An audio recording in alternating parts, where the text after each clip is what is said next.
The holidays are a time for getting together and, let's be honest, eating lots of yummy food. Chef Brian Henry is back with us to show us some simple, elegant desserts to make over the holiday season. It's good to have you back with us. Rita, great to be here again.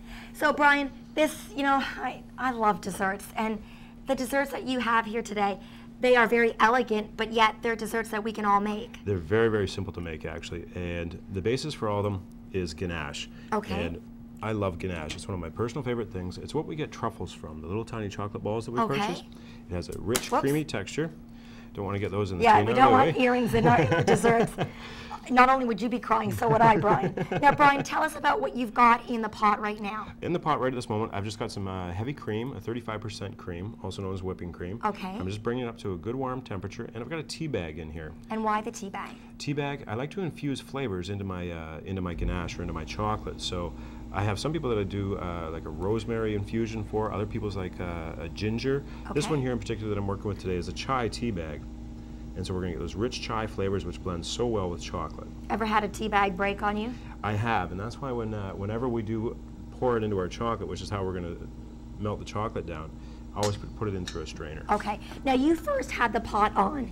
I did. And you just want to warm... You just want to warm it up. You don't want to bring it to a boil or anything like that, because what it's going to end up doing is it will boil over, or it'll end up getting a scalded flavor, just like you would get with milk. Okay. Yeah. So just warm it up, and once it's warm, up. You're going to pour it over the chocolate, which you're doing right now. Exactly.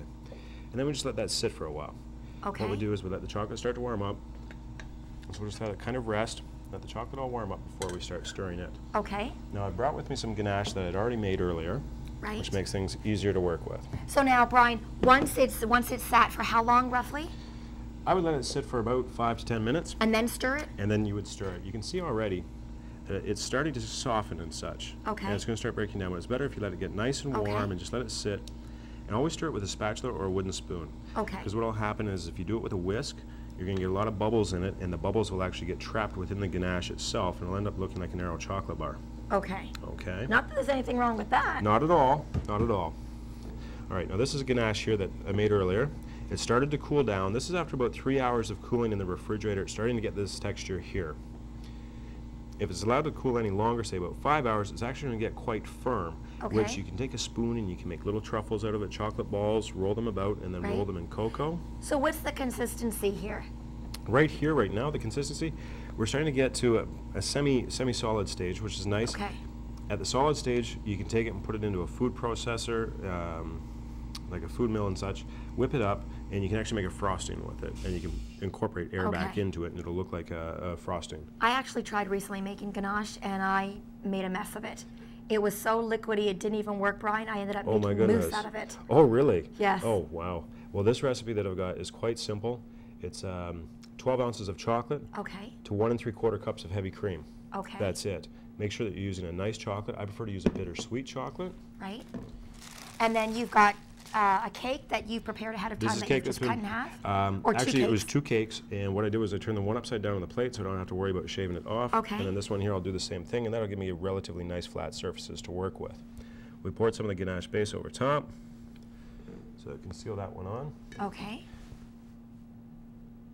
Just pour this over top. It'll fill in any crooks and crannies. And I love ganache because it's very forgiving. It's exceptionally forgiving. Of any mistakes and imperfections that you make. And we're just gently going to let it run over the edges. Look at that. And then I would set it in the fridge for about an hour. Wow, and you can already see it setting on top. It is. It's already starting to set, and that'll smooth right out, which is quite nice. And then it's quite easy just to stick berries around it and such to decorate it. And what an easy dish too to make if you're going over somebody's house and you've got to make a dish. It's very simple to make. Start to finish, you're probably looking at about 45 minutes worth of work, if that, maybe half an hour, depending on how long it takes you to bake a cake. Or again, customers could just use your services. Or customers could use my services and I'll make it for them, which is always nice too. Tell us about this. This looks beautiful. Now this here is a tart shell, which is similar to a pie shell, except it's a little bit more firm. And it's more like of a cookie base. It is more of a cookie base, exactly. And I incorporate cocoa right into the crust.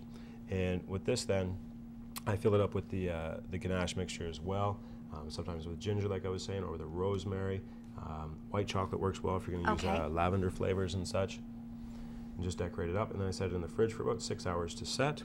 And when you serve it, you're only going to want to serve A slice A about tiny that piece. big, a very tiny piece, because it is so rich and so sweet. And again, Brian, it's the tart shell with the ganache filling. Exactly, yes. This one here you can see could set for about another hour. It's still a little bit soft, but you Okay. can see how it's starting to get that texture where we'd be able to make truffles out of it here shortly. I'm just going to say right now that you can keep touching it all you want. I'm still going to have a piece out of here because this looks great. And again, you have a catering service that you allow people, they can come to you and you can make the dishes up for them, or you'll go to their home and Exactly. you'll do up meals for them. I'll do up meals for them. I can do menu planning for them. I do weddings up to 120 people. I also do cooking demos and classes in people's homes as well for groups of 8 people or more.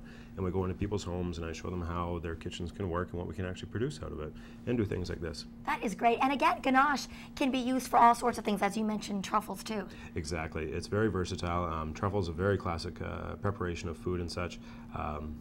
Very, very easy to make. Once your ganache does set, take it, spoon it out. You can roll it in your hands into a little ball, toss it in some cocoa powder, and you have some nice little bite-sized pieces of chocolate, which is just to die for. As long as you do it right. Brian, thank you so much. Rita, and as thank you. always, if you want more information, you can visit Brian's website up on the screen.